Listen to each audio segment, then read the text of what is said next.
religion in America. Please join me in welcoming to the podium Dr. Owen Anderson.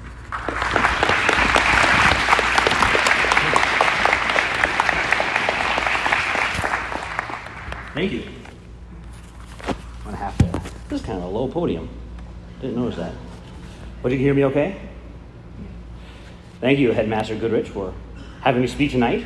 And congratulations, graduates, on your remarkable achievement.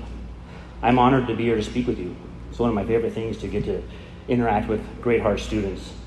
I was reflecting back on my own high school graduation and then thinking about, I'm not going to tell you how long ago that was, and also thinking about my son, who's going to be graduating in a couple years, and about how these are the kinds of times where, the kinds of important occasions to reflect on ourselves, and there are things we want to especially think about. I was thinking about, what would I say? What do I have said to myself if I could go back and speak to Owen graduating from high school, or what would I want to say to my son when he graduates? It tends to focus in on this. We want to think about where we've come from and where we're going. How we benefited from our time in high school. And you just heard two good examples of that. We actually didn't coordinate those, but they overlap well with some of the comments I want to say. How have you benefited from this time? And you especially, since you've had the privilege of studying truth, beauty, and goodness, can ask, have you made these your own so that you can take them with you to the next challenges in life? As it happens, you have a philosopher giving your graduation speech. And as a philosopher, what I get to do is follow in the footsteps of Socrates and ask if, after this stage of education, you come to know anything, or if you only think you know. And I know that you've especially had your attention drawn to those three things I just mentioned, truth, beauty, and goodness. Have you come to know those, or are you only acquainted with them? The reason I'm asking you this is to see if you've made them your own, and if you've come to actually understand them. The next stage in life will require this from you. You'll need to decide if you're going to use the classical education that you've been given. One of the ways this will become evident is in how you respond to the challenges that you'll face. So my talk tonight has three parts. First, using the education that you've been given. Second, the kinds of challenges in society at this time. And third, the need to be troubled to find meaning. As I reflected on our subject tonight, I came to think on something that Socrates says at the end of the Apology, and this will explain what it means to be troubled. He said this, quote, I have a favor to ask. When my sons, or in this case students, are grown up, I would ask that you trouble them as I've troubled you. If they seem to care about riches or anything more than wisdom, reprove them as I have reproved you for not caring about what they ought to care about. End quote. And this is my charge to you. You'll need to use what you've been given to make sure that you love wisdom. And this often involves being troubled. As a professor at ASU, I'm often privileged to have students from the Great Heart System in my classes. These are philosophy and religious studies classes where we discuss what are sometimes called the big questions, but I like to call them the basic questions. They're the questions that face all of us. And students who have the Great Heart's education are equipped with a background knowledge of how various thinkers have wrestled with these questions, but at the end of the day, all the students are challenged in the same way with how they'll live and what they'll do to seek to find meaning. So that background knowledge is only as useful as it is applied and made to benefit each of you. So first part is about that. How have you been equipped through a classical education? You've been taught about truth, beauty, and goodness, but there's a difference between being taught about something and having been taught how to think about that same thing. And this is what I want to emphasize.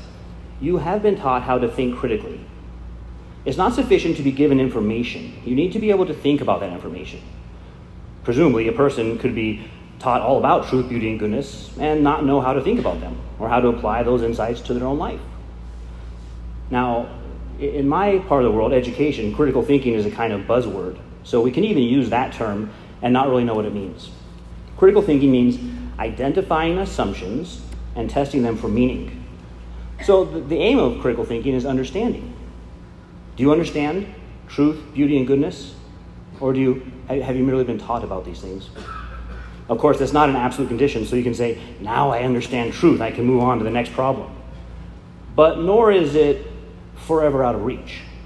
I read a poet who said, The joy is in the journey, not the arrival, which seems to say that trying to know is superior to knowing. We can understand some things, and we can continue to grow in understanding. But do you understand anything yet? Have you made it your own? Can you identify your own assumptions and test them for meaning? How we find out if we know or we only think we know is through the kind of questioning that we find Socrates doing. Be ready to be challenged in life so you can find out if you know or you only think you know. The second point I want to bring your attention is about how this kind of troubling that Socrates mentioned works. There are conflicts in our society, challenges that are facing all of us, and they often present themselves as being about something like justice or love or some other virtue. Now, whether you continue on to the university or do some other next step in life, you'll be confronted with these challenges and conflicts that our society is wrestling with at this time. These have to do with topics like social justice and what is it to be a human, who determines human nature, and what does it mean to love one another, and also when should ideas be censored or silenced or canceled. These involve questions that you're familiar with from the great conversation. What is justice, and how should a society be managed? What distinguishes humans from non-humans and gives humans dignity? What is good, such that you can love another by helping them achieve that good? And then think about how that last one really rounds those off by raising the problem of what to do with ideas that are deemed harmful. When is freedom of inquiry healthy, and when are there times that ideas are canceled? In my own research, in the study of the history of ideas and how one idea leads to another, I see that there's a path that has got us to where we are and how these questions are framed. I think of it as a move from humanism to secular humanism to post-humanism to non-humanism to anti-humanism. Write that down. Humanism taught that there is a human nature, it's knowable, and as a creation of God, it reveals something about its creator. Secular humanism liked the benefits of humanism and wanted to keep that first part and jettison the second part. There is a human nature and it is knowable, but there is only a material world and nothing else. There is no God. Post-humanism rejects the claim that there's a human nature at all. All attempts to define human nature as a universal are assertions of power. There are only the particular humans. Non-humanism, so you might line up post-humanism with post-modernism, non-humanism agrees about the power structure, but denies there are even particular humans. While agreeing that there are not humans, it takes the assertion about power further and says that even to say there are humans is to impose a framework on another. And finally, anti-humanism, while agreeing that there are not humans, and to say there are is an assertion of power, adds in that the attempt to define humans and the work of humans has only caused misery in the world. Humans are the source of misery and should be limited in their effects. And some social causes that assume this kind of anti-humanism may try to get your time and energy. So learning how to think critically, to identify assumptions, will help you protect against this. And you can see how some of these social issues I mentioned fit into this development of humanism. And even anti-humanism must identify its assumptions and test them for meaning. The anti-humanism step in saying that humans mainly cause misery also says that there are many human ideas that need to be censored. It silences those who raise questions about its assumptions. It reduces all thought to a power play and then uses power to silence those who question it. And we can illustrate this by turning to an example from Plato. A similar problem came up for Plato. In the Republic, Plato says that theological truths are at the beginning of a just city. But also that in order to protect those truths, the poets must be censored or canceled. You might not have known that Plato started cancel culture. The idea is that there are foundational truths about God that must be in place for the just city, and from this, Plato argues that only true things can be said about God. And then, since the poets sometimes say false things, and sometimes say allegorical things, they must be not permitted in the just city. And this is because, especially the youth, are not able to understand the difference between the allegorical and the literal. Some of the beliefs Plato has about God are that he makes part of this foundation are that God is eternal and changeless, that God is the cause of some things only and not all things. And he especially says that because of the problem of evil. That God gives shape to co-eternal matter. God is not the creator. That human souls, which are also eternal with God, are striving to get out of the body to be divine. So this all gives a picture of God that's very different from God, the creator, in the theistic religions. Think of how Plato would then rely on these beliefs to answer some of the challenges we face today. How would he answer what is justice, or what is a human? What is good and what is love? Plato's just city will look very different from what is later called the city of God. So is Plato right that the just city is founded on truths about God? Perhaps if we're in a secular humanism stage or later, we might think that sounds a little bit weird, but it does seem correct. I'm open to debate it. But let's agree with him for now. Indeed, our own Declaration of Independence also lays the foundation for our government on what it calls self-evident truths about God and human nature. The problem isn't starting with beliefs about God, but in knowing what is true about God. And it follows that in one way Plato's right to say we only want to say true things about God and only teach true things. But is it right the problem is with poets and the youth being unable to discern, to think critically about what is allegorical and what is literal? He mentions those two specifically. That could indeed be a problem for the youth, but it's also a problem for the aged. It's a common problem. What if a person has not been taught how to discern and how to think critically? Well, then they won't be able to understand the foundational truths needed for a just city. So you see how Plato thinks that cancel culture is necessary because people can't discern the truth. And today we see it used in the same way. And the solution is to teach people to think, especially in a sense of think critically, where they're able to identify assumptions and test them for meaning. To bring out this, the meaning of this, let me turn next to Paul when he visited Athens in Acts 17. He goes there and he speaks to the philosophers. And there he encounters the Stoics and the Epicureans. These are persons who had had a classical education. They emphasized virtue and the pursuit of human flourishing. And Paul, similar to Plato, began with noting falsehoods that were being taught about God. The Athenians had numerous idols, and even one dedicated to the unknown God. Paul picks up on this and says he's going to speak to them about this unknown God. But imagine what that means. If Plato was right that truths about God are the starting point for the city, then Athens didn't know what they needed to know by their own standard. God remained unknown to them. And as Paul continues in his discourse, we find that God is unknown not because he's unknowable, but because humans are not seeking after him. So you see, the claim that God is unknowable is an attempt to blame God. It's a way of saying, I'm doing my best, and God's not available. But Paul says God, and his quote from this, gives everyone life and breath and everything else. From one man he made all nations, that they should inhabit the whole world. And he marked out their appointed times in history and the boundaries of their lands. God did this so that they would seek him and perhaps reach out for him and find him. So there he has it, to seek him. Though he is not far from any one of us. For in him we live, move, and have our being. End quote. So life, motion, and being were problems that the Greek philosophers struggled with. And Paul is saying, here is your answer. It was there all along. So now we have a new dimension of the challenges we face. The ones that get the most attention today, say social justice or love or human nature or cancel culture, require us to know other truths that are foundational. Paul is saying the Athenians didn't know the truth about God, and that's because they've not been seeking God. So on this basis, we have not only the problems of solving the social conflicts that get the most attention, but we also have the problem that we aren't actually seeking to do so. So we have this new problem that Paul adds in, quote, he says, in the past, God overlooked such ignorance, but now he commands all people everywhere to repent, end quote. Now Paul got a mixed response. Some wanted to hear more and others mocked. And I would assume that both of those groups thought they were pursuing wisdom. So now let me turn to the third and final point. We've looked at your own education thus far and at how we will need to draw on this to think about current social challenges. I want to finish with how this will press you in the need for meaning. A meaningful life. That's a fundamental problem.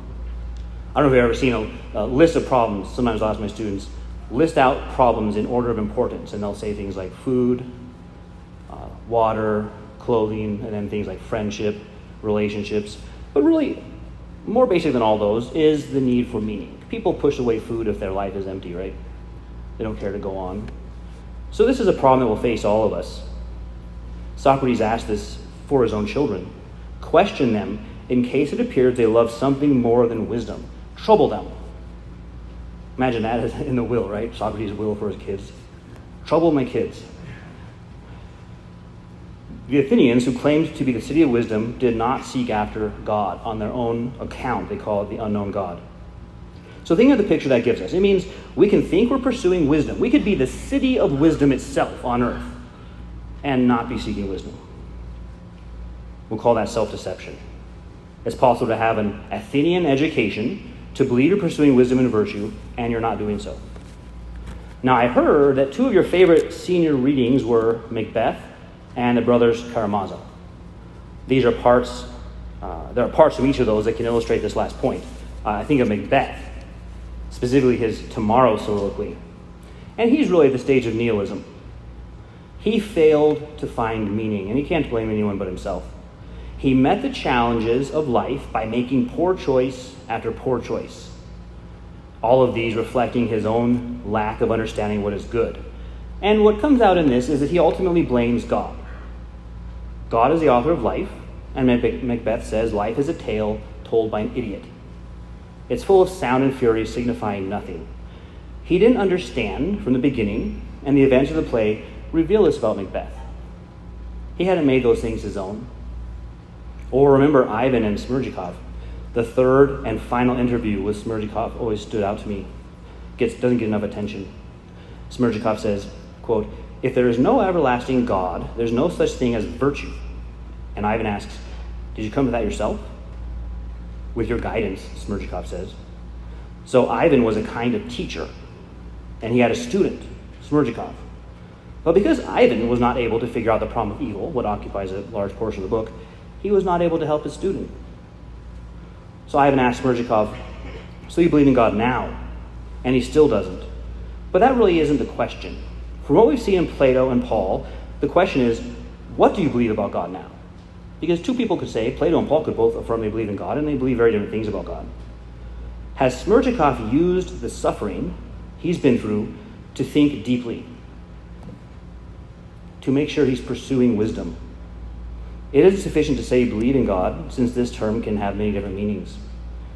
And so it isn't enough to affirm virtue because of God, as if it's just a thing. I affirm virtue. People understand virtue differently. People throw themselves into these social causes and keep themselves busy, but they don't achieve the desired outcome because they aren't based on those fundamental truths needed for a just city. And remember, that was what Plato was talking about. Plato was speaking of the just city in order to illustrate the just soul. So, like the city, the soul begins with truths about God and should avoid falsehoods about God. You've been equipped to think critically about these kinds of questions, to identify assumptions and test them for meaning. You'll need to do so before you're able to decide what kinds of social causes are worth pursuing. So this last point is that you need to search these things out yourself. Find meaning. Get wisdom. Apply the tools of critical thinking you've been given. Make truth, beauty, and goodness your own. Understand them. Seek after those truths that are the foundation of a just city and a just soul. Know them yourselves, and where necessary, repent of not having sought. You've achieved an important accomplishment, and you should be proud. It took hard work and discipline. It's good to enjoy this and thank those who supported you through that time, your families and teachers. As you begin to think about that next step in life, use what you've been given. Apply your critical thinking tools and use these to solve the biggest challenges of our day by getting back to foundational truths. And be ready to be troubled so that you seek wisdom above all else and don't settle for merely the appearance of wisdom. So remember this charge to you. Be ready to be troubled so that you can know that you love wisdom. Thank you.